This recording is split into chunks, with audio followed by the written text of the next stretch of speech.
Assalamualaikum, anak-anak hebat di seluruh Indonesia.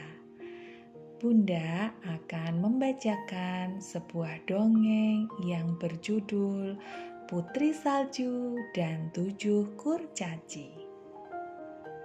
Ratu sangat senang duduk di dekat jendela, sebab ia bisa melihat pemandangan yang indah. Ada banyak salju dan udara sangat sejuk. Kicauan burung yang merdu pun menemaninya ketika sedang menjahit sebuah baju. Ratu berkata dalam hati, "Aku ingin melahirkan putri yang cantik. Kulitnya putih seperti salju, bibirnya merah seperti delima, serta rambutnya hitam pekat dan panjang." Ya, saat itu Ratu sedang hamil. Namun tiba-tiba jari telunjuk Ratu tertusuk oleh jarum jahit. Darah pun menetes dari jari tersebut, jatuh tepat ke salju di bawah jendela. Beberapa hari kemudian, Ratu melahirkan seorang putri yang cantik dan menggemaskan. Putri tersebut sesuai dengan harapan Ratu. Sayang, sesaat setelah melahirkan, Ratu meninggal. Putri cantiknya yang bernama Putri Salju harus tumbuh tanpa seorang ibu. Raja tidak mau terus bersedih dan melihat putrinya kesepian. Saat Putri Salju dewasa, Raja memutuskan untuk menikah lagi. Tetapi sang ibu tiri yang sudah menjadi ratu itu bersikap kurang baik kepada Putri Salju. Itu karena ia merasa bahwa Putri Salju telah menyaingi kecantikannya. Hingga suatu hari, Ratu memiliki rencana yang jahat terhadap Putri Salju. Ia menyuruh seorang prajurit untuk membawa Putri Salju pergi jauh dari istana. Bahkan, ia menyuruh prajurit untuk mencelakai Putri Salju secara diam-diam. Bawa Putri Salju ke hutan, lalu celakai dia, agar aku percaya bahwa engkau telah mencelakainya. Bawakan aku hati Putri Salju, seru Ratu dengan nada keras. Baiklah Ratu, ucap si prajurit dengan rasa takut. Keesokan harinya, si prajurit mengajak Putri Salju ke hutan. Dalam perjalanan, prajurit merasa bimbang.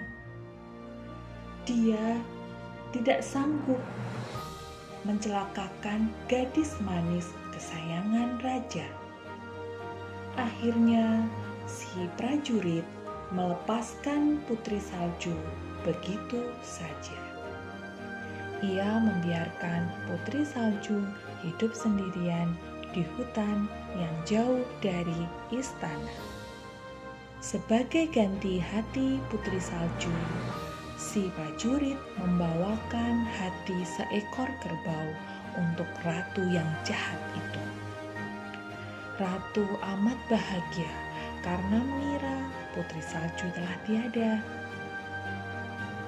Setiap hari, Ratu bercermin dan memuji dirinya. Hahaha, sekarang akulah yang paling cantik di negeri ini. Sementara Putri Salju kebingungan di hutan. Hingga akhirnya ia melihat sebuah rumah mungil dari kejauhan. Ia pun mendekati rumah itu. Putri Salju masuk ke dalam rumah. Di sana terdapat tempat duduk berjumlah 7, dan tempat tidur berjumlah 7 pula. Setiap perabot berjumlah 7.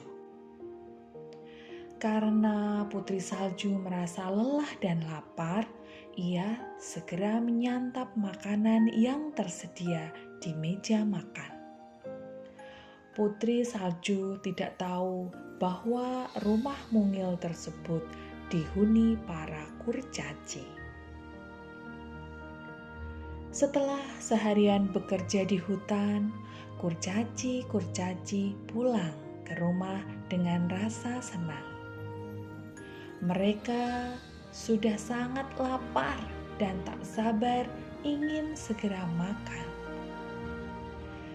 Tiba-tiba semua kurcaci terkejut. Makanan telah habis dan hanya sedikit tersisa. Siapa yang telah memakan makanan kita? Tanya kurcaci. Kurcaci yang lain melihat ke arah kamar. Mereka segera membuka pintu kamar. Tampaklah seorang putri cantik yang sedang berbaring di kamar. Sepertinya dia kelelahan. Biarkan dia beristirahat di sini, ujar kurcaci kedua. Tak lama kemudian, Putri Salju terbangun. Ia kaget melihat para kurcaci sudah mengelilinginya. Ia langsung meminta maaf kepada para kurcaci karena telah masuk rumah tanpa seizin mereka. Putri Salju juga menceritakan kejadian yang sebenarnya. Suatu hari, Ratu sedang bercermin di cermin ajaibnya. Dia bertanya, "Hai, cermin ajaibku, siapa yang paling cantik di negeri ini?" Cermin ajaib menjawab, Putri Saljulah yang paling cantik. Hahaha. Nah, itulah anak-anakku, kisah tentang Putri Salju. Pesan yang dapat kita ambil bahwa kejujuran dan kebenaran akan selalu menang. Teruslah membaca, anak-anak hebat. Sampai jumpa di cerita selanjutnya. Wassalamualaikum.